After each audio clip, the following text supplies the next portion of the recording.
Hello guys, welcome back to my YouTube channel Trupti's lifestyle. आप सब कैसे हैं? आई होप आप सब बड़े अच्छे होंगे, बड़े प्यार से होंगे। मैं भी बहुत बढ़िया हूँ। तो मैं हूँ तृप्ति, फिलहाल मैं रहती हूँ बक्सर बिहार में। तो यहाँ पे तो सबसे पहले आप लोगों ने सुना ही है ना, जैसे सबसे पहले पेट पूजा, बाकी सब काम दूजा। तो मैंने बनाया सुबह सुबह दाल वाला पिट्ठा, और साथ में मेरे हस्बैंड ये खोआ लेके आए।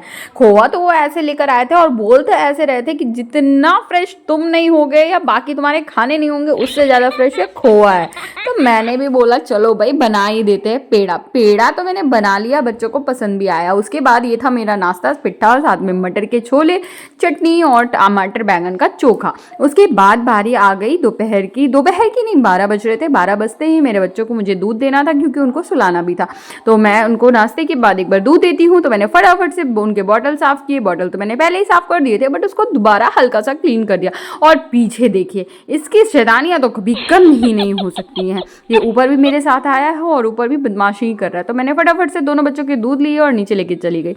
और फिर इसको काजल लगाना भी एक बहुत बड़ा मुश्किल काम है, जैसे कि शेर के मुंह में हाथ डालना ना, कुछ उसी तरीके का ये काम है। क्योंकि इसके जागते भर में तो मैं लगा नहीं सकती, वरना ये खुद ही क्या ही बन जाएगा, मुझे खुद ही नहीं पता। तो इसलिए जब ये सो जाता है तभी मैं इसको काजल लगाती हूँ। यहाँ पे बड़ा वाला बाबू तो थोड़ा बहुत फ़ोन देख रहा था, ज़्यादा तो मैं उसको देती नहीं। उसके बाद इन लंगूरों ने तो जो नाक में दम करके रखा है, हमारे घर के पीछे जो हमारा नीम का पेड़ है उसी पे ये चढ़ के बैठे हुए हैं। और देखिए बस इनकी शरारतें देखिए। इनकी पूंछ तो इतनी लंबी है, मन करता है मानो इनकी पूंछ पकड़ो और घुमा दो इनको गोल गोल रस्सी की तरह।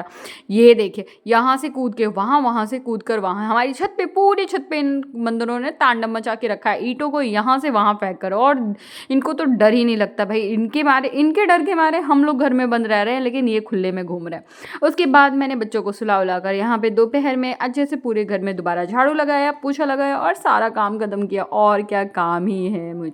उसके बाद फिर मुझे भी बहुत नींद आ रही थी, तो मैं भी थोड़ी देर सो गई। फिर आज सुबह मैं थोड़ी एक्सरसाइज वगैरह नहीं कर पाई थी, तो मैं शाम में ही कर रही थी। सीढ़ियाँ मुझे चढ़नी होती है, 5-6 बार मैं चढ़ती हूँ एक बार में। वैसे तो दिन भर में मुझे पता नहीं कितनी बार ही सीढ़ियाँ चढ़नी पड़ती हैं ऊपर नीचे। बट यहाँ पे देखिए, मेरे साथ साथ बाबू भी जा रहा है और बाबू भी ऊपर आ रहा है। इसकी वजह से मैं ज़्यादा नहीं कर पाई, नहीं तो इसके भी पैर दुखने लगते। उसके बाद मैंने थोड़ा सा इसको पढ़ाया, क्योंकि पढ़ने के टाइम में तो इसका ममा हैंड दुख वाला इसका कहानी शुरू हो जाता है। बट जितना भी पढ़ लेता है उतने में ये बहुत ज़्यादा अच्छे से याद कर लेता है। उसके बाद इसके डैडा गए हुए थे मार्केट, वहाँ से ये लेकर आ गया फटाफट से सारे सामान जो भी मैंने लिखे थे।